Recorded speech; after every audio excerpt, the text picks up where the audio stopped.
মুখ্যমন্ত্ৰী ডাঙৰীয়ালৈ মোৰ এটা প্ৰশ্ন যে জুবিন গাৰ্গৰ ন্যায়ৰ প্ৰসংগটো উত্থাপন কৰাৰ লগে লগে আপোনাৰ মুখৰ আকাৰটো কিয় সলনি হৈ যায়? নে আপুনি জুবিন গাৰ্গে ন্যায় পোৱাটো নিবিচাৰে? যোনেই নহওক যেতিয়াই নহওক আপোনাক জুবিন গাৰ্গৰ ন্যায়ালয়ক যদি কেতিয়াবা ন্যায়ৰ বিষয়টোক লৈ যদি কেতিয়াবা প্ৰশ্ন কৰে, আপুনি কিয় সেই কথাটো এটা বেলেগ এটা চেপ্টাৰলৈ লৈ গুচি যায়গৈ? এতিয়া 7 মাহ হ'বলৈ হ'ল জুবিন গাৰ্গৰ তদন্ত কিমান কি আগবাঢ়িছে, কোনে কি ধৰে তদন্ত কৰিছে একো ভালকৈ গমেই পোৱা নাই। আৰু বাকী আমাৰ অসমৰ ৰাইজ আপোনালোকে অকল ফেচবুকতে লিখি থাকক জাষ্টিছ ফৰ জুবিন গাৰ্গ, আমি জুবিন দেশৰ মানুহ, জুবিন গাৰ্গ অমৰ হওক, এনেদৰে লিখি থাকক, জুবিন গাৰ্গে ন্যায় পাই যাব।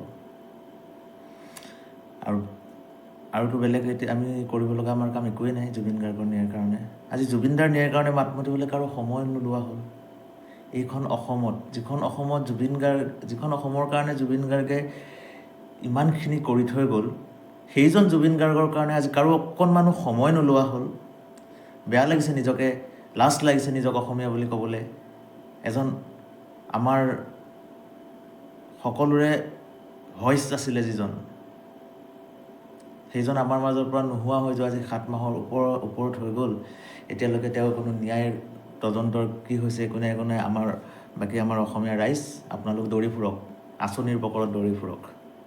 বিহুটো যিমান কাষ চাপি আহিছে, সঁচাকৈ জুবিনদা তোমালৈ বহুত মনত পৰিছে। তুমি যে এটা গানত কৈছিলা, মই নথকাৰ অনুভৱ যিদিনা হ'ব তোমাৰ, সিদিনা অশ্ৰু নিগৰিব এনেকুৱা। সঁচাকৈ তুমি নথকাৰ অনুভৱ হৈছে আৰু মন বহুত বেয়া হৈছে।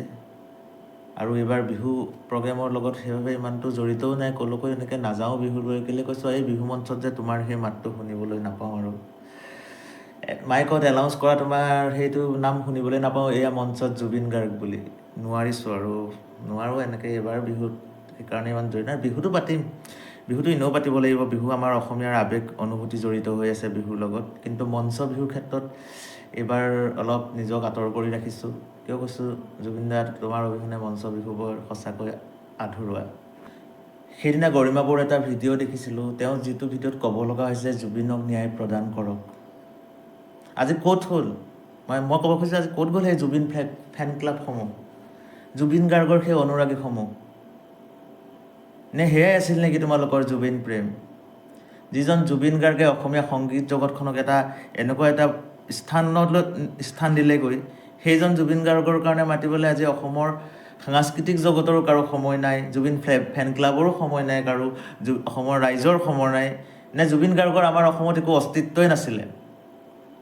বেয়া লাগিছে নিজকে অসমীয়া, যদি জুবিন গাৰ্গৰ নিচিনা এজন মানুহক আমি ন্যায় দিব নোৱাৰোঁ নহয়, আমাৰ নিচিনা সাধাৰণ মানুহে অসমত কোনোবা এটা সময়ত কিবা ন্যায় পাব যে সেইটো বহুত দূৰৰ কথা। মই সেইসকলক কৈছোঁ যিসকলে জুবিন ক্ষেত্ৰত গৈ দুকৈমান ফটো মাৰি ফেচবুকত লগাই পেলাই জুবিন দাই ন্যায় পাব লাগে, জুবিন দা অমৰ হওক, জাষ্টিছ ফৰ জুবিন গাৰ্গ লিখি দিয়ে আৰু সিমানতে সমাপ্ত কৰি ৰাখিছে। যদি তেনেকৈ ভাবিছা এনেকৈ আমি জুবিন দাক ন্যায় দিব পাৰিম, সেইটো ভুল। এনেকৈ আৰু জুবিন দাই কেতিয়াও ন্যায় নাপায়। আমি সকলোৱে আকৌ একগোট হৈ, এটলিষ্ট এদিন বা দুদিন হ'লেও একগোট হৈ, অসমৰ ৰাইজ একগোট হৈ জুবিন গাৰ্গৰ ন্যায়ৰ কাৰণে মাত মাতিব লাগে। বছ সিমানেই আৰু। কিয় কৈছোঁ, জুবিন গাৰ্গ আছিল আৰু তেনে এজন জুবিন গাৰ্গ আৰু কেতিয়াও জন্ম নহয়। তেখেতৰ ন্যায়ৰ কাৰণে সকলোৱে মাত মাতক, সকলো ওলাই আহক। সকলোৰে ওচৰত ইমানেই মোৰ প্ৰাৰ্থনা, মই যদি কিবা ভুল কৈছোঁ তেতিয়াহ'লে মোৰ সেই ভুলখিনি আঙুলিয়াই দিব বুলি মই আশা থাকিল। বেছি নকওঁ, ভিডিঅ'টো বেছি দীঘল নকৰোঁ, ইমানকে কৈ মই মোৰ এই ভিডিঅ'টো সামৰণি মাৰিছোঁ। জয় জুবিন দা।